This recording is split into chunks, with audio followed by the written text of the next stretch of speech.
My mom cut my fingers off when I was 6. Obviously, it was an accident. It was my 6th birthday party, and I don't really know what I was thinking. I thought it was like funny or cute or something. I just thought I was like the funniest little kid in the world. And I kept sticking my hand into the cake. And in an effort to scare me away from doing that, she chopped the knife down on the cake, but didn't realize how far my fingers were inside of it. So I kind of hit them at an angle where it sliced, and if you can tell, I don't know if you can see that, but there is a scar here on my finger. They were able to reattach it because the knife didn't go all the way through that one. I'm just kidding. That's not how it happened.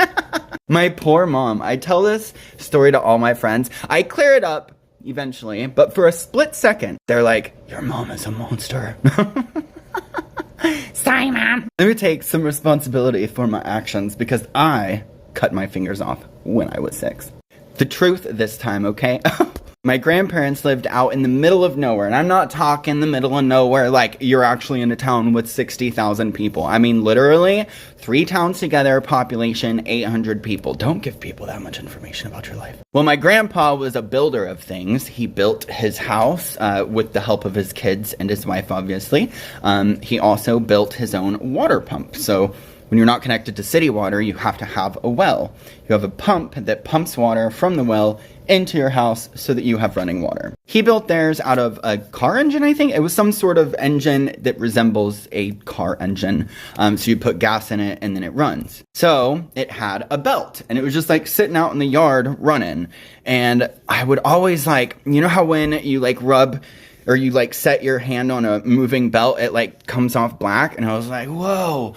And then I wanted to be like the Looney Tunes. So there's this one episode where Sylvester is chasing Tweety, and he gets wrapped up into this water hose, and then he flattens out like a pancake, and he goes, and like pops back up to normal size. And I was like, what if I put my hand in the belt of the water pump, I'll get flattened out like Sylvester, and then I could go, well, needless to say, that is not what happened next. Instead, it just ripped my fingers off. Like, fingers went flying. I start just screaming bloody murder. People like running out from all directions like, oh my gosh, what happened? What happened? And you know how in Kill Bill, where like the blood is like, that's how it actually happens. Doctors were able to reattach this one because it didn't get cut off all the way, but these two, they didn't reattach. They said that they wouldn't like mend back together, which is super weird because I have a few friends who literally lost fingers as children. They got their sewn back on and they mended just fine, but they had health care. I did not. Moral of story, do not put your fingers into moving belts. Do not leave moving belts exposed to children, and American healthcare sucks.